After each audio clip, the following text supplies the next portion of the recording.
اعجاز صاحب السلام علیکم اینڈ ویلکم ٹو دا شو. وعلیکم السلام, تھینک یو. جنرل صاحب, انڈیا پھر باز نہیں آ رہا. پاکستان کو مسلسل انگیج کیا ہے, لائن آف کنٹرول کی وائلیشنز. جب بھی ہندوستان میں کوئی بھی چیز ہوتی ہے الزام فوراً پاکستان پہ. تو پاکستان کی پالیسی کیا ہونی چاہیے, ہمارا رسپانس کیا ہونا چاہیے؟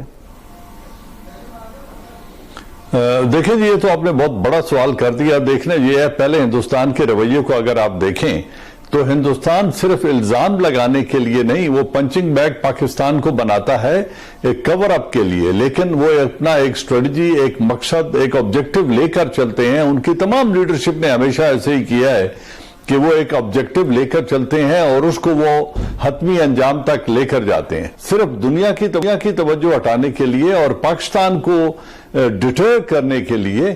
وہ پاکستان پر الزام تراشی کرتے ہیں کیونکہ اس ریجن میں بالخصوص اور دنیا میں بالعموم سیاسی طور پر ان کے مقاصد کو روکنے کے لیے دنیا میں کوئی طاقت ایسی نہیں ہے جو ان کے عزائم کو روکے, ان کو چیک کرے یا ان کی مخالفت کرے یا ان کے اوپر کسی قسم کا کوئی معاشی یا سیاسی دباؤ ڈالیں.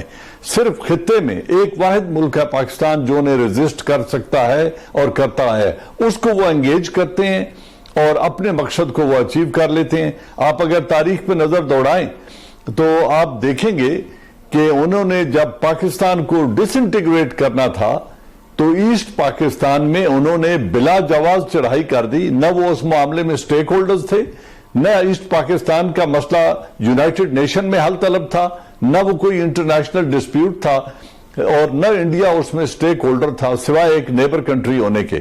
لیکن انہوں نے اس موقع کو نہیں جانے دیا اور اندرا گاندھی نے اس وقت آرم فورسز کو بھیج کر پاکستان کو دولخت کر دیا. جنرل صاحب, ابھی آپ نے اندرا گاندھی کا حوالہ دیا, تو اندرا گاندھی نے جو ایک انٹرویو دیا تھا اپنے اس زمانے میں, اس میں جو باتیں کی تھی کہ وہ بھی میں آپ کو سناتا ہوں, کیونکہ جو بات آپ کر رہے ہیں وہی بات وہ کر رہی ہیں. اندرا گاندھی ہٹلر کی بھی اگزامپل لے رہی تھی, مشرقی پاکستان کا بھی. ذرا وہ سے پہلے وہ کلپ سنتے ہیں ذرا اندرا گاندھی کا. جنرل صاحب, اندرا گاندھی نے تو بالکل دیکھیں اس زمانے میں 1971 میں ان کی پالیسی کیا تھی. وہ کہہ رہے تھے کہ جینوسائیڈ جو مبینہ طور پہ ان کا تھا کہ اس پہ ہم خاموش نہیں رہ سکتے. اب یہ دیکھ لیں جو کشمیر میں ہو رہا ہے, تو کیا اس پہ ہم خاموش رہیں؟ جس طرح انہوں نے ہٹلر کی بات کی کہ ہٹلر جب آ رہا تھا تو مغربی دنیا کیوں خاموش تھی. تو جو جرم ہے, جو جبر ہے جو کشمیر میں ہو رہا ہے, کیا اس پہ ہم خاموش رہیں؟ میں یہی کہنا چاہ رہا ہوں کہ دیکھیں, جب اندرا گاندھی نے یہ بات کی تھی تو اس نے یہ کہا تھا کہ جو ظلم اور جینوسائیڈ ہو رہا ہے ایسٹ پاکستان میں, کیا ہم اس پر خاموش تماشائی بن کے بیٹھے رہیں. وہ سٹیک ہولڈر نہیں تھے ایسٹ پاکستان میں, لیکن آج کشمیر کا جو ایشو ہے اس میں پاکستان اور آزاد کشمیر کے کشمیری سٹیک ہولڈرز ہیں. ہندوستان اس میں تیسرا پارٹنر ہے. اس میں گارنٹیز یا جو رائٹ کشمیریز کو دیا ہے وہ دیا ہے یونائٹڈ نیشن ریزولوشنز نے کہ ان کو پلیبسٹ کا حق ملے گا اور وہ اپنا فیصلہ خود کریں گے. آج ہم یہ کشمیری یہ حق مانگ رہے ہیں, ہم اس کا مطالبہ کر رہے ہیں, لیکن ہندوستان نہ صرف وہاں پہ جینوسائیڈ کر رہا ہے, 80,000 شہادتیں ہو چکی ہیں وہاں پہ, 16,000 سے زیادہ ریپ ہو چکے ہیں, 22,000 سے زیادہ نوجوانوں کو گھروں سے اٹھا لیا گیا ہے. تو کیا یہ تماشائی ہم بن کے وہاں تماشا یہ دیکھتے رہیں؟ ہم سے تو توقع یہی کی جاتی ہے, اور ہماری لیڈرشپ بھی پاؤں ان کے ٹھنڈے ہیں, وہ کوئی فیصلہ کرنے سے قاصر ہیں اور وہ دنیا کی طرف دیکھ رہے ہیں. ہندوستان نے جب بھی کرنا ہے کچھ ایسا وہ کر گزرتے ہیں. آج ہٹلر سے ورسٹ جینوسائیڈ مودی کر رہا ہے کشمیر کے اندر, اور بالعموم ہندوستان پورے کے اندر جو مائنورٹیز کے ساتھ وہ سلوک کر رہا ہے. اس پہ یو این کا جو کمیشن ہے, ابھی تازہ ترین رپورٹ آئی ہے مذہبی برداشت کے بارے میں کہ ہندوستان میں اجیرن بنا دی گئی ہے زندگی مائنورٹیز کی. پھر انہوں نے جب سیاچن کو ایکیوپائی کرنا تھا تو 1984 میں اندرا گاندھی نے اپریل میں سیاچن کو جا کے ایکیوپائی کر لیا. آج تک 30 برس ہو گئے, تقریباً 28 برس ہو گئے, ہم ان کو وہاں سے نہیں نکال سکے. ایک طرف وہ انہوں نے سیاچن کو ایکیوپائی کر لیا, ایک طرف وہ کشمیر کے اندر اب آپ ظلم کر رہے ہیں, اور اب انہوں نے اس کی شناخت کو تبدیل کر کے یو این ریزولوشن کو نظر انداز کر دیا, سملا ایگریمنٹ کو نظر انداز کر دیا, پاکستان کے ساتھ بائیلیٹرل ڈائیلاگ کے تمام دروازے بند کر دیے, اور اب وہ کشمیر کی زمین کو سستے داموں لیز پہ دے رہے ہیں انٹرنیشنل انویسٹرز کو, جن میں جیوز بھی ہیں, قادیانی بھی ہیں, ہندو بھی ہیں, اور ان کے پیچھے امریکن بھی ہیں. اگر وہ یہ اس میں ابزارب کرنے میں کامیاب ہو جاتے ہیں اور یہاں پر وہ اپنے اسرائیل اور ہندوستان اپنے بیسز بنا لیتے ہیں کشمیر کے اندر، تو پھر ہم دفاعی جنگ لڑتے رہ جائیں گے. اس وقت ہم خدا نہ خواستہ کیجولٹیز بھی اٹھائیں گے اور پاکستان آزاد کشمیر کا اور گلگت بلتستان کا دفاع کرنے پہ مجبور ہو جائیں گے. وہاں پہ شاہراہ ریشم کا اور چائنا کے ساتھ جو ہمارے زمینی رابطے ہیں ان کا دفاع کرتے ہوئے ہم اگلی باقی 70 برس گزار دیں گے. تو یہ وقت ہے کہ ہم کوئی عملی قدم اٹھائیں اور دنیا کو باور کرائیں کہ ایک تو مذہبی بنیاد پر جو ظلم ہو رہا ہے اس پہ OIC کی لیڈرشپ کے ضمیر کو جگائیں اور ان کی توجہ دلوائیں. ہمارا دین ہمیں یہ کہتا ہے، ہمارا قرآن ہمیں یہ درس دیتا ہے کہ جب مسلمانوں پر ظلم کیا جا رہا ہو، ان کی نسل کشی کی جا رہی ہو، انہیں گھروں سے نکالا جا رہا ہو، تو ان کی مدد تمہارے اوپر فرض ہے. آج یہ سب کچھ ہم ہوتا دیکھ رہے ہیں اور ایک تماشائی بن کر بیٹھے ہوئے ہیں. ہمیں اپنی آواز اٹھانی ہوگی اور اگر آواز سے کچھ نہیں ہوتا تو پھر عملی قدم اٹھانا ہوگا، ورنہ کل ہمیں دفاعی جنگ لڑنے پر مجبور کر دے گا ہندوستان. اس وقت ہم خدا نہ خواستہ جانی نقصان بھی اٹھائیں گے. جس جنگ کو ہم اوائڈ کر رہے ہیں یہ ہم پر تھوپ دی جائے گی اور پھر ہم اس وقت آئندہ 70 برس شاہراہ ریشم کا اور گلگت بلتستان کا اور آزاد کشمیر کا دفاع کرتے رہیں گے اور اس کشمیر کو ہم کھو چکے ہوں گے. کشمیریوں کی امیدیں خدا نہ خواستہ ٹوٹ چکی ہوں گی، جو کہ ایک بہت بھیانک سیناریو ہے. ہمیں اب وقت ہے کچھ کرنے کا، آواز اٹھانے کا، عملی اقدام کرنے کا. جنرل صاحب اس میں شرارتیں ختم نہیں ہو رہی. اب جو نئی شرارت انہوں نے کی ہے کہ جو موسم کی خبریں جو سناتے ہیں اس میں انہوں نے آزاد کشمیر اور گلگت بلتستان بھی شامل کر دیا ہے. جو مودی ہے، جو اجیت دوول ہے، جو امیت شاہ ہے، یہ تو اب سب چیزیں اظہر من الشمس ہے، سب کے سامنے آ چکی ہیں. سب کا جو چہرہ ہے، جو اگلی جو فیس آف انڈیا ہے جو مسلمانوں کے ساتھ وہ کر رہے ہیں، اب تو ہو گئی ہے کہ مسلمانوں سے سبزی نہیں خریدنی کہ جو مسلمان ہیں اس کو وہ کرنی. ہر جگہ سے کارڈ دیکھ رہے ہیں، کر رہے ہیں. کورونا کا الزام مسلمانوں پہ ڈال رہے ہیں، جینا دو بھر کر دیا مسلمانوں کے لیے. تو ہم کب تک یہ برداشت کرتے رہیں گے اور ہمارا رسپانس کیا ہو سکتا ہے؟ کیا ہم کر سکتے ہیں سوائے مذمت کے؟ دیکھیں، اس کا فیصلہ ہماری پولیٹیکل لیڈرشپ نے کرنا ہے.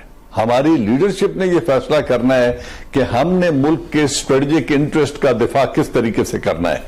ہم نے اپنے جو کشمیری بھائی ہیں ان کے حقوق کے لیے کس حد تک جانا ہے، کیونکہ اس میں پاکستان کی سلامتی مضمر ہے کشمیر کی سلامتی کے ساتھ. کشمیریوں کو حق ملے گا تو پاکستان سلامت رہے گا، اور اگر خدا نہ خواستہ کشمیریوں کا حق ان سے چھین لیا گیا اور کشمیر کو بزور بازو ایبزارب کر لیا گیا تو جیسا پہلے میں نے کہا ہے، ہمارے پاس سوائے دفاعی جنگ لڑنے کے اور کوئی راستہ نہیں رہ جائے گا. آپ کہہ رہے ہیں انہوں نے اس کو شامل کر لیا ہے ویدر رپورٹ میں. ویدر رپورٹ نہیں، ان کی لوک سبھا میں انہوں نے 24 سیٹیں خالی رکھی ہوئی ہیں اور ان کی RSS کی لیڈرشپ یہ کہتی ہے کہ ہماری لوک سبھا اس دن مکمل ہوگی جس دن متحدہ کشمیر اور گلگت بلتستان سے 24 نمائندے منتخب ہو کر آئیں گے اور اس اسمبلی میں آ کر بیٹھیں گے، تو اس دن ہم کہیں گے کہ آج ہماری لوک سبھا مکمل ہو گئی ہے. بابری مسجد کا کیس آپ کے سامنے ہے. یہ سبزی فروش جس کی آپ مثال کر رہے ہیں، اس سے نام پوچھا گیا، اس کے اور اس کے بیٹے نے جان بوجھ کے ہندو نام بھی بتایا اور جو انجام ہوا وہ آپ نے دیکھ لیا. اس وقت وہ جو کچھ کر رہے ہیں وہ وہاں پہ مسلمانوں کو نعوذ باللہ حضور اکرم صلی اللہ علیہ وسلم کی شان میں گستاخی کرنے کے لیے مجبور کرتے ہیں اور جے شری نام کا نعرہ لگواتے ہیں. تو یہ مذہب کی بنیاد پر ہونے والا ظلم یہ کب تک ہوتا رہے گا اور اس کو مسلم امہ کب تک برداشت کرتی رہے گی؟ اس فیصلے کا یہ فیصلہ ہے جو ہماری پولیٹیکل لیڈرشپ نے کرنا ہے اور قوم کو ایک صحیح سمت میں لے کر جانا ہے، اور باقی تمام انسٹیٹیوشن نے حکومت کے ساتھ کھڑے ہونا ہے. دفاع سے لڑی ہوئی جنگیں جیتی نہیں جاتی. جنگ وہ جیتی جاتی ہے جس کو دشمن کے علاقے میں لے کر جایا جائے. ہم ابھی تک ڈیفنسو میں بیٹھے ہیں. ہندوستانی لیڈرشپ نے جب بھی کوئی فیصلہ کرنا ہوتا ہے وہ کر گزرتے ہیں. بابری مسجد انہوں نے گرا دی، انہوں نے پرواہ تک نہیں کی، عدالت نے فیصلہ لے لیا. نیشنل